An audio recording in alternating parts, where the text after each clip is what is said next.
Good morning, good afternoon, good evening, wherever you are on this planet. My name is Adamantium, and welcome to this edition of AAU TZM Podcasts. Hope everyone out there listening to this is feeling well.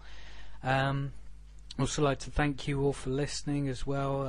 The support, feedback and questions I've been getting lately has been really brilliant, so thank you very much for everyone for that. I hope all the questions keep coming as well.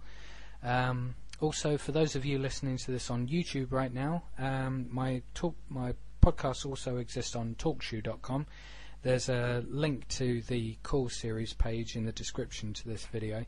So, just in case if you wanted to listen to them in the full 60-minute podcasts, you can for free in MP3 format. You can listen to them and download them there. So, just in case if you wanted to do it that way instead. But that's it for me. But for a general announcement, in the next week or so, we've got the first annual Zeitgeist Media Festival coming up. I think it's the main event in Los Angeles. It's going to be the weekend of the 9th to the 11th of September. That's shaping up to be a very interesting event. I myself personally, I'm hoping to go to the London event, which is going to be on Saturday the 10th. I say hopefully because I'm not sure if I can afford it yet. Even though it's free entry, but it's just the travel expenses, you know. But anyway, but yeah, I hope that anyone who's interested in this direction, I hope you're at least planning to attend an event in your area. I think the vast majority of the events are also going to be food and clothes drives as well, so that's also very interesting. But anyway, that's enough from me and the Zeitgeist Media Festival, so I will go on to your questions now. First one I was actually sent recently, but in respect of recent events, and it's quite relevant, so I thought to answer it right now. Question 1. What are your views on the London riots? Well, I'll tell you what, let's take a quick look through what caused the riots. I mean, as far as we know, on July 4th, a guy named Mark Duggan was gunned down in Tottenham after being pulled from a taxi. There are a lot of fishy things about this whole situation, even in and of itself, which are pushing this incident into the classification of an execution by the police. I mean, there's all this different stuff about whether Duggan had a weapon, whether he didn't have a weapon, whether he opened fire, whether he didn't open fire.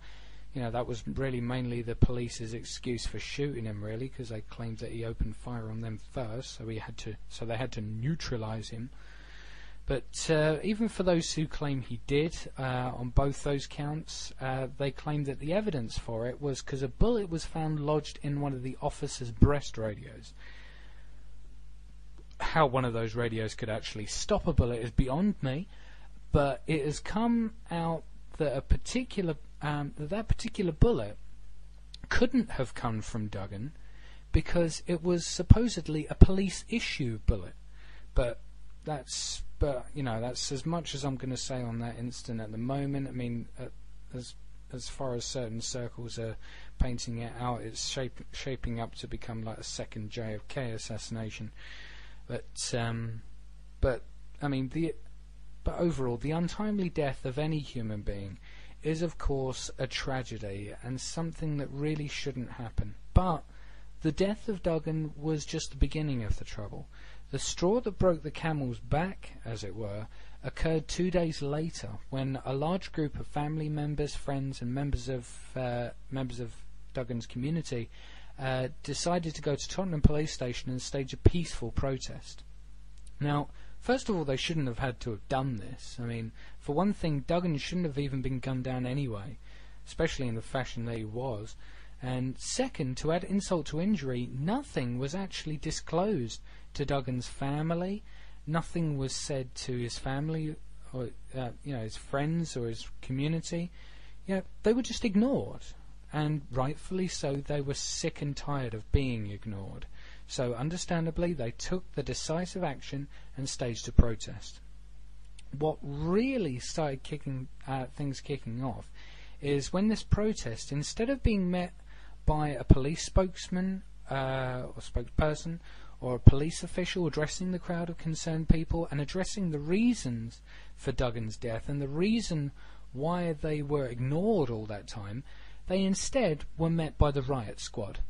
And as the tensions rose, it was supposedly an unarmed 16-year-old girl who was beaten back by the riot squads for no reason. I mean, some reporters have used the phrase "set upon" by the riot squads.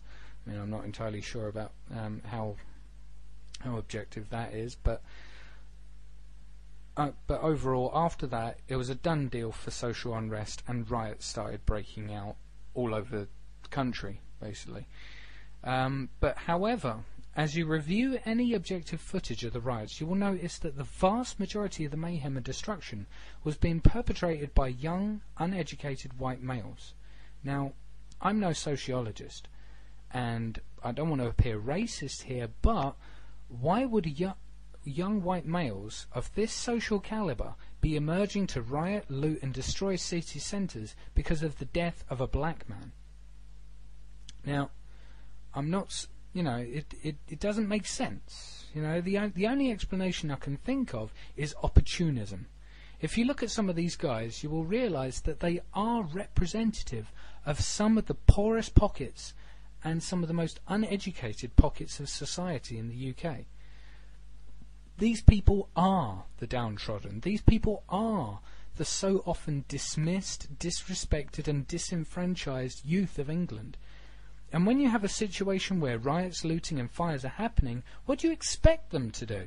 Do you expect them to comply with their curfews and stay home twiddling their thumbs? Not to mention, or do you expect them to get out there and express that anger that they have boiling up inside them? Not to mention take advantage of the situation and start stealing stuff en masse. I mean, this is what you should expect from, disrespected, uneducated people, Now, first off, tell you what, I need to make something completely crystal clear. For the record, I do not support the idea of rioting, looting, or any of this destructive and disruptive behaviour that we've witnessed breaking out all over the country, in the last month. In fact, I condemn it. However, what I am also telling you is that it is not surprising whatsoever when you force people into a subclass of society and keep them there. When you force people to live on benefits and withhold education and quality of life needs from them, they are going to react badly, sometimes even violently, when the opportunity to do so comes along. Now, one thing that disturbingly started to emerge more and more during the riots were people calling for the military to be brought in to deal with it. Now, I can understand how fear of such a situation can cloud your judgment, especially since the police obviously couldn't handle it, and the fact that they were ordered to just stand there and watch. But if anyone listening to this did call for the intervention of the military, then I'm talking to you right now. You really need to think of the implications that would bring.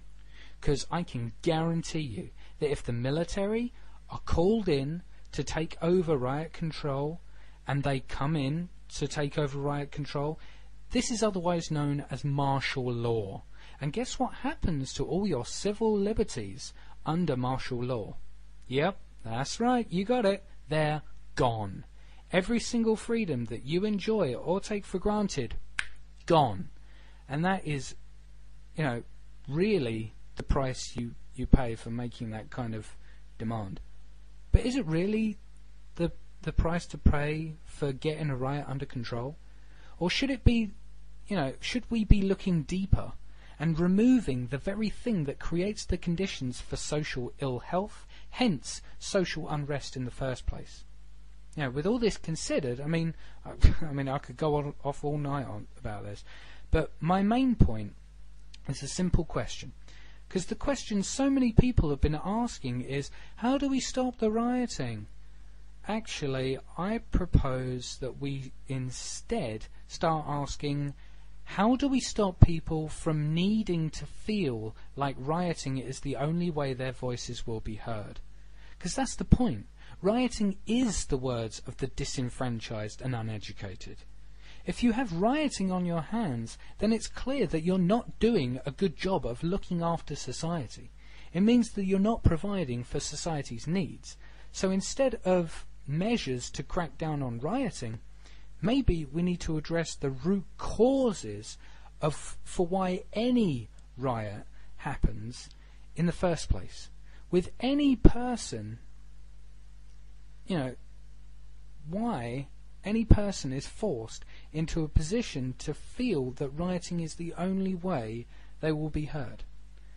Because as I watched all the different instances of riots and lootings and wanton destruction, it just said a series of clear things to me. Society is not happy. Society is not cared for. Society is not listened to. Society wants better. And what's more, society is not equipped with the tools that it needs to live properly, and society is furious about how it is being treated. So, as I've said to many people over the course of the riots, is it clear enough now that we need to move out of this current system? Anyway, moving on. Question 2. I'm familiar with the Zeitgeist movement and their stance on criminality. I just don't believe that acts such as murder will ever disappear from society. Do you think that effectively separating someone who acts out this way is even appropriate? What measures would be implemented to ensure the safety of others from violent behaviour? Okay, this is understandable given the fact that our behaviour has very, very deep roots in history. However, the mistake we've made as a species is to overlook the environmental conditions that has symbiotically shaped our behaviour over time. That being the fact that we've lived within scarcity for our entire existence. And the time-tested conclusion within scarcity-characterised environments is, if you weren't violent, aggressive and possessive, then you simply didn't survive. Now, of course, for those of you who may feel this is a case of human nature or genetics, I'm not going to address it here. I've already addressed it in my Dispelling Myths podcast, and I've also elaborated on the issue of murder in my first Misc Q&A podcast.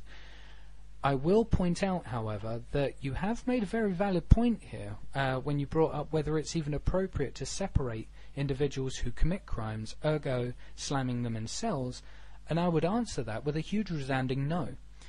As I've described in previous podcasts, the very act of incarceration is actually a form of violence, and it doesn't do anything for the rehabilitation of criminals, because what kind of people will you be associating with in prison? The same kinds of people who have been conditioned into aberrant behaviours.